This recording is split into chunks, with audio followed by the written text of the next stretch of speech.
Salam jumpa. This is our seventh meeting.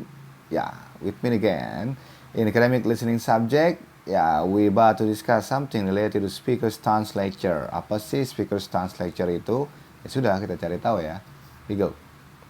Okay, this is about speaker stance. It's about the attitude of the speaker to the topic. It is about the attitude of the speaker to the topic. Jadi yang bisa kita garis bawahi adalah kalau bicara tentang speaker stance ini tentang sikap si pembicara gitu atau sikap dosen pada suatu topik. Nah, ini penting karena boleh jadi itu bersifat implisit atau tersembunyi.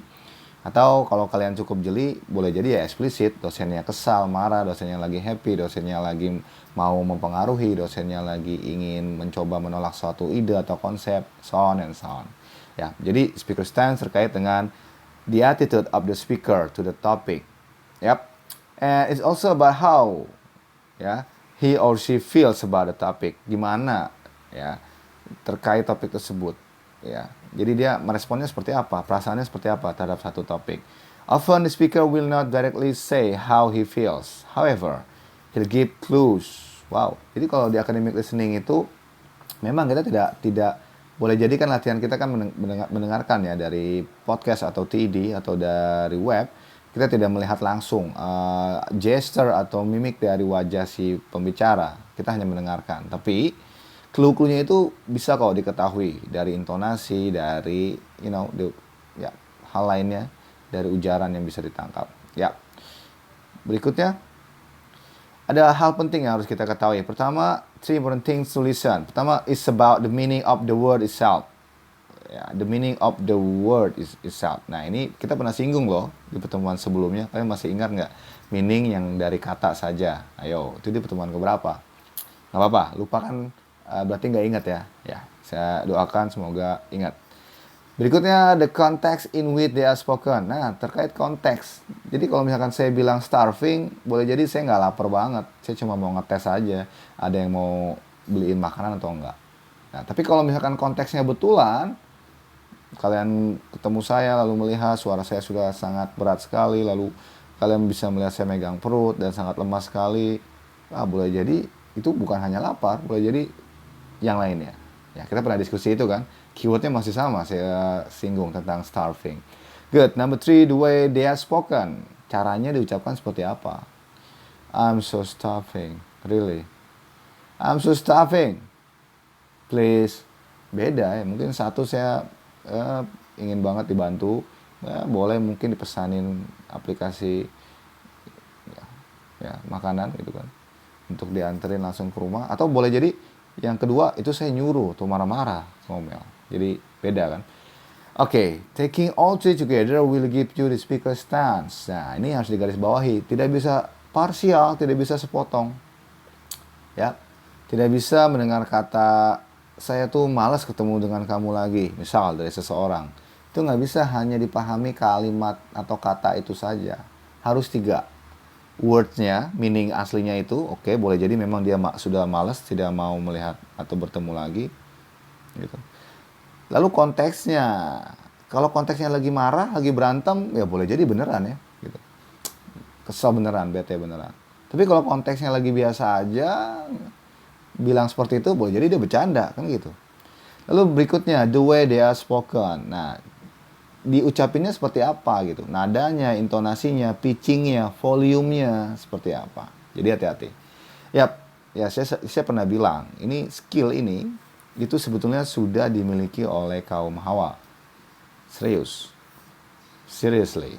Jadi mereka sangat mahir sekali untuk menerjemahkan the meaning of the words, the context in which they are spoken, termasuk the way they are spoken. So, kita lanjut aja deh kalau gitu. Ini ada contoh. Yang pertama, man, I'm thinking of buying a new Toshiba laptop. Lalu direspons sama si ceweknya, I bought new one a few months ago, and I don't think I'll ever buy another. Oke. Nah, ini saya mohon maaf nih, nanti kalian download saja PowerPoint-nya, karena sebetulnya di slide-nya itu ada contoh ya, contoh audionya. Nanti kalian bisa membedakan contoh satu, contoh berikutnya dengan audionya. Oke. Tapi nggak apa-apa, saya coba contohkan aja. I don't think I'll ever buy another. Jadi agak flat gitu. Ya udah. Berarti ini penjelasannya bahwa I don't think I'll ever buy another, itu berarti meaningnya the man can understand that she doesn't like her Toshiba laptop and would not recommend he buy one. Oke, ini contoh yang kedua.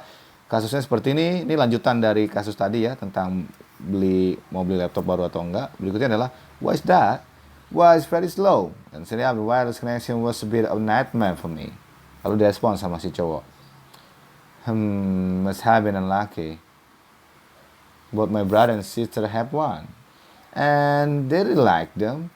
Ya, ini dijelaskan, di sini ada penjelasannya.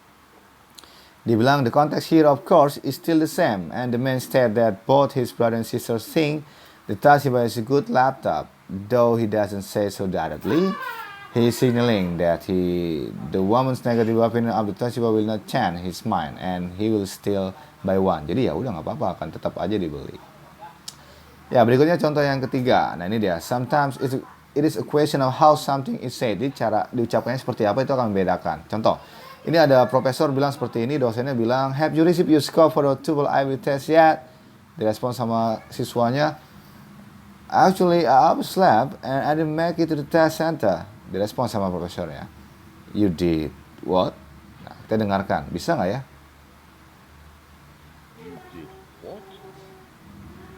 Oke, saya nggak tahu nih.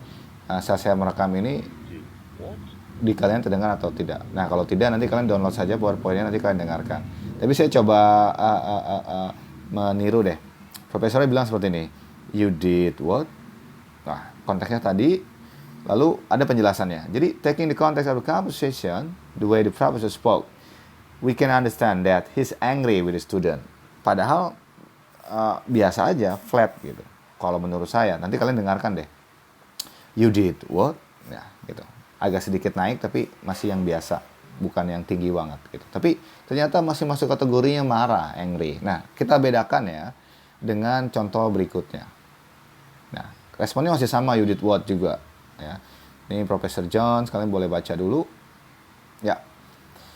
I know, I went to her office last week and told her directly that she was asking to my boss. Lalu direspon sama si cowok, you did what? You did what? Nah, coba kalian dengarkan. Oke, sama agak naik juga. You did what? Nah, ya. Tapi ini balik lagi tergantung konteks. Nah, kalian kan bisa lihat konteksnya. Jadi cukup ini juga ya, gokil juga nih bahwa direspon sama si cowok, you did what? Karena si ceweknya sampai berani dia datang ke kantornya dan nanya dan sebagainya. Nah, dia ada penjelasan di bawah, berarti itu suatu respon bahwa he's not only surprised but also admires the woman for being so bold. Ya, jadi berani sekali dia. Wow, keren. Nah, ini dia sudah, sorry. Ya, ini sekarang contoh yang kelima.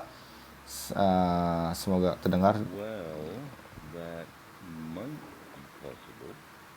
Well, that might be possible. Nah, penjelasannya dia sedikit, he feel it will be difficult. Jadi agak-agak kurang percaya atau ragu deh kalau si studentnya tuh bisa melakukan hal itu. Well, that might be possible. Oh, sorry. Well, that might be possible. Ya. Sekalipun kalimatnya adalah positif, possible, tapi diucapkan dengan intonasi yang tadi ya. Ada falling intonation. Jadi ke bawah jatuh. Well, that might be possible. Jadi kayak seperti meragukan. Oke. Saya mohon maaf banget karena saya belum bisa memastikan apakah ini kalian bisa mendengarkan di contohnya, tapi ada solusinya. Kalau tidak bisa didengarkan, kalian download nanti PowerPoint-nya, nanti akan saya upload, nanti kalian dengarkan. Jadi agar dapat atmosfernya, sense-nya dapat ya. Oke, contoh-contohnya. Oke. Ya, ini contoh lain, contoh ke-6, kalian bisa dengarkan. Ya, masih sama, well, that might be possible. Tapi karena konteks yang berbeda, meaning-nya jadi berbeda. Meaning-nya adalah bahwa he has a positive attitude. Nah, kalau tadi dia negative attitude, maksudnya tidak begitu percaya atau tidak begitu yakin si siswanya bisa melakukan hal itu. Tapi kalau yang kedua, malah dia he has a positive attitude. Oke.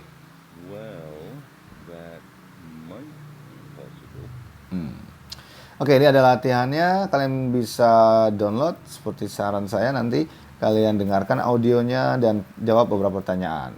It's about how many speaker stands you can get from the composition, and please explain the speaker stand you can get from the composition. Saya jelaskan ada berapa banyak satu pendirian si penulis atau ide atau sudut pandang atau perasaan lah sederhananya dari si speaker yang bisa kalian tangkap dari audio yang nanti kalian dengarkan, dengan coba kalian jelaskan perasaan si speaker itu dari percakapan itu seperti apa, kalian jelaskan. Marah, sedih, kesal, setuju, tidak setuju. Okay, everyone, I think that's all for today. I hope this short explanation, you can just find it useful. Thank you, everyone. Don't forget to stay motivated, keep on practicing, because this is academic listening. See you, everyone, and ciao. Thank you.